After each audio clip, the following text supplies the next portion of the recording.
polisi pun berlanjut ke seorang pria bernama Christopher Wilder yang dijuluki Beauty Queen yang banyak menghabisi remaja perempuan selama tahun 1980-an di wilayah Florida.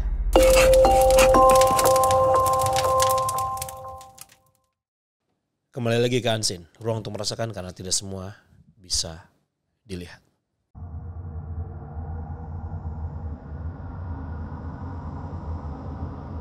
Ya, bukan cuma kasus saja yang bisa menggemparkan publik. Terkadang kasus orang hilang juga bisa bikin heboh. Apalagi kalau misalnya kasusnya ini susah dipecahkan sampai menimbulkan banyak teka-teki dan juga pertanyaan. Nah, dari kasus-kasus orang hilang yang ada ternyata masih banyak banget nih dari mereka yang sampai sekarang ini belum ditemukan. Contohnya, kayak ketiga kasus yang akan gue sampaikan di Unseen kali ini.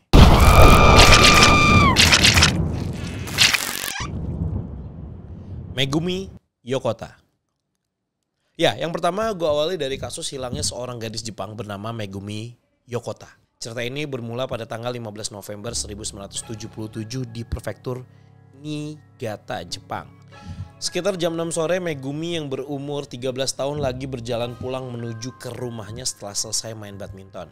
Biasanya kalau misalnya pulang dengan jalan kaki, Megumi ini cuma butuh waktu 7 menit buat sampai ke rumah.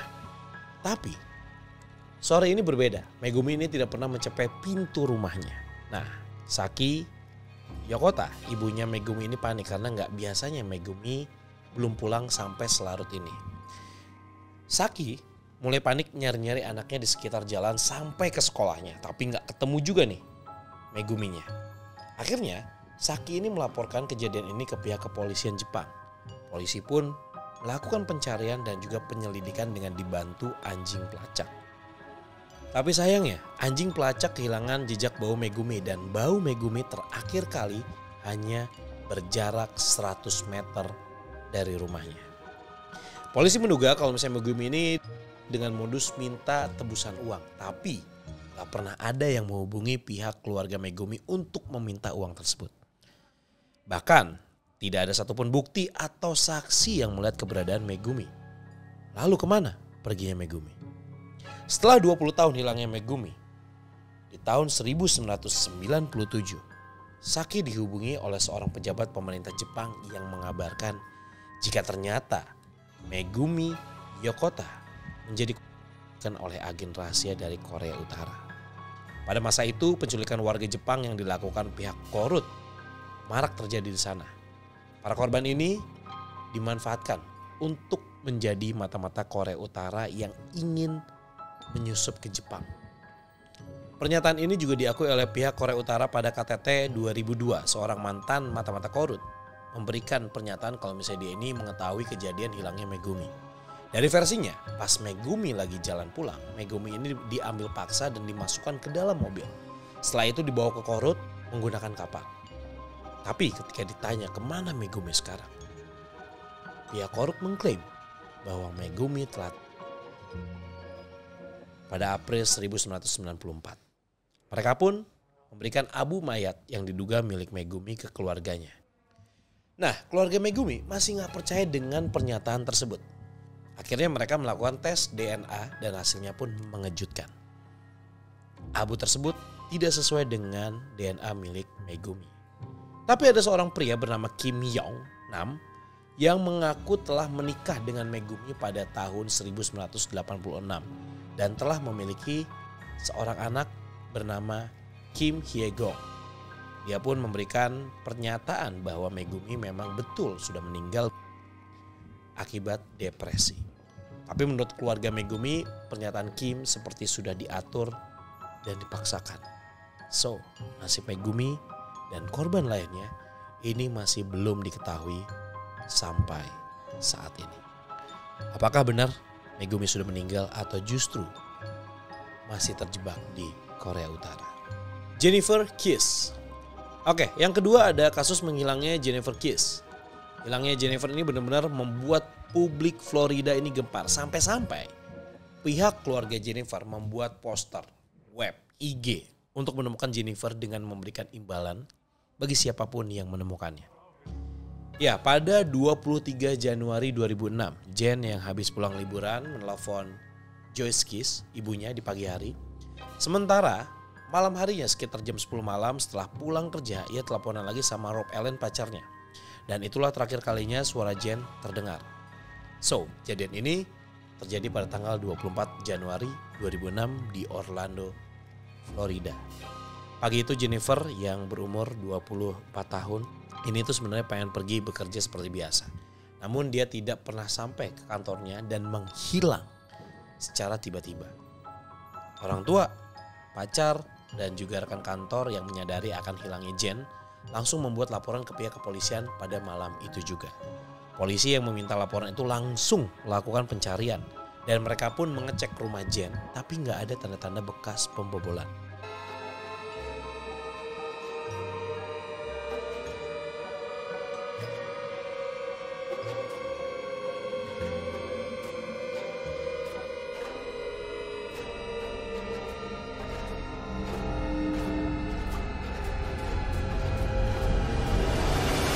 Jen bukan tipe orang yang suka cari masalah, hubungan sama orang sekitarnya pun baik-baik saja.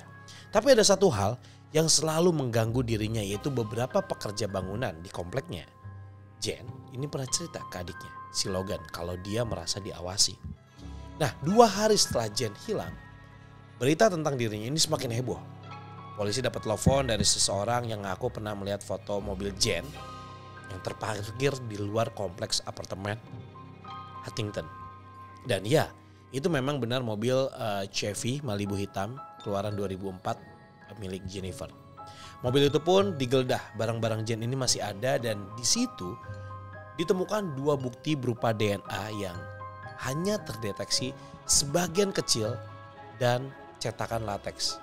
Tapi semua bukti itu nggak bisa menghasilkan informasi yang berguna.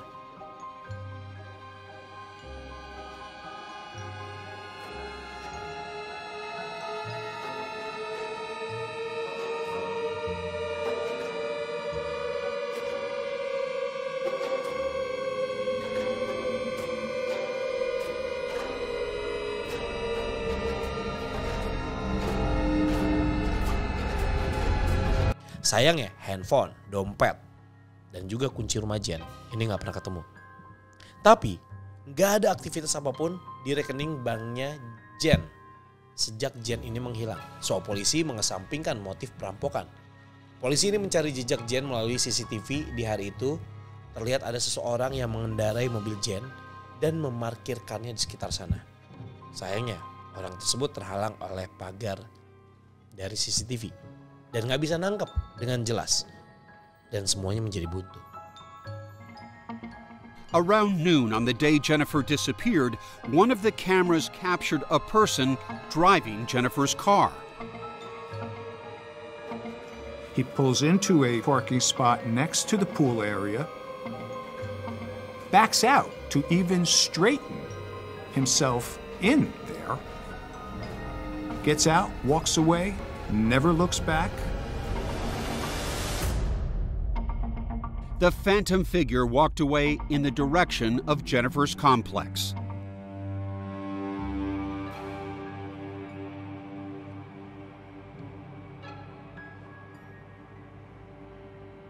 Akhirnya, 3 tahun kemudian, seorang detektif bernama Joel Wright menginterogasi seorang mantan ART yang pernah kerja di komplek Jennifer.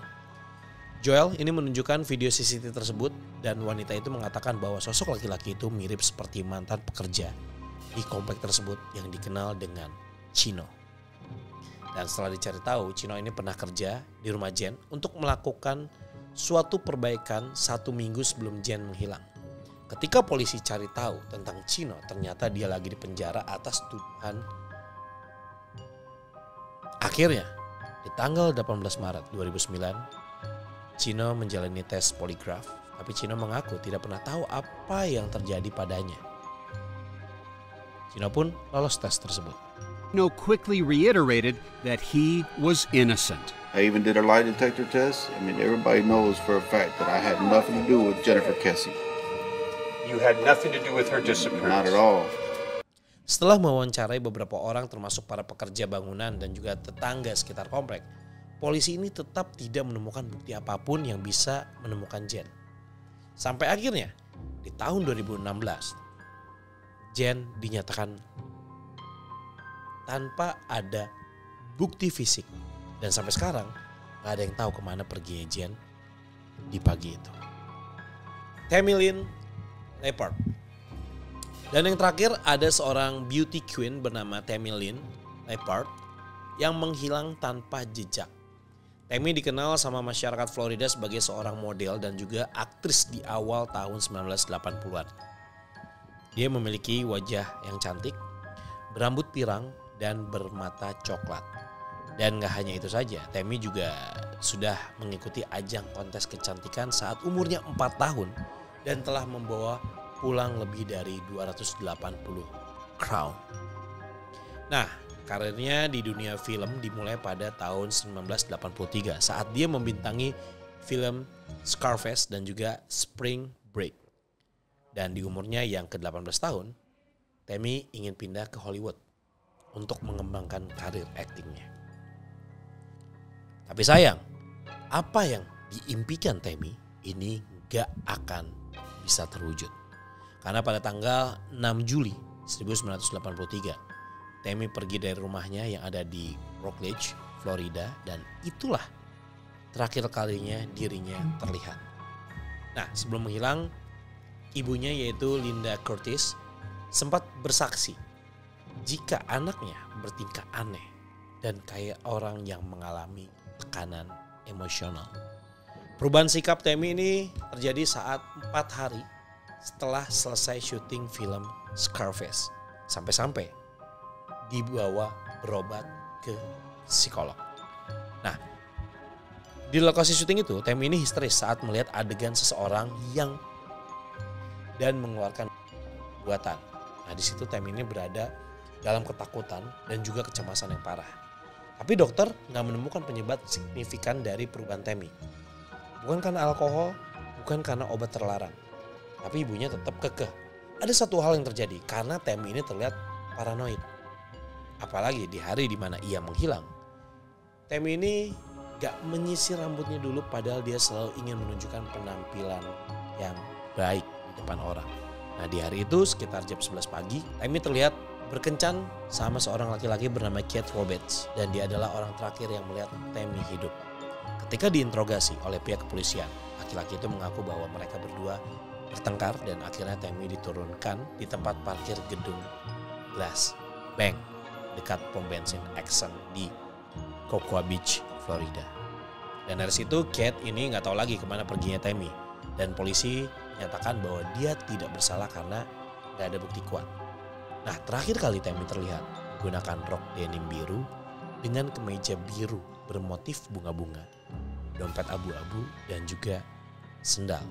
Nah, ada laporan lagi nih dari orang sekitar yang sempat melihat Tammy dengan ciri-ciri yang sama lagi, nyeker di jalan, tapi ketika dicari tahu gak ada bukti yang didapat. Dan penyelidikan polisi pun berlanjut ke seorang pria bernama Christopher Wilder yang dijuluki Beauty Queen yang banyak menghabisi remaja perempuan selama tahun 1980-an di wilayah Florida. Sayangnya, begitu Chris ingin ditangkap dan diinterogasi untuk memastikan keterlibatannya dalam hilangnya Tammy, Chris sudah keburu meninggal akibat oleh polisi di tahun 1984. Nah, kecurigaan polisi pun berlanjut ke seorang serial bernama John Brennan Crutchley. Tapi lagi dan lagi gak ada hubungannya antara John dan hilangnya Tammy. Dan sampai-sampai akhir ini pun semua upaya yang telah dilakukan keluarga dan juga pihak kepolisian tidak menemukan titik terang.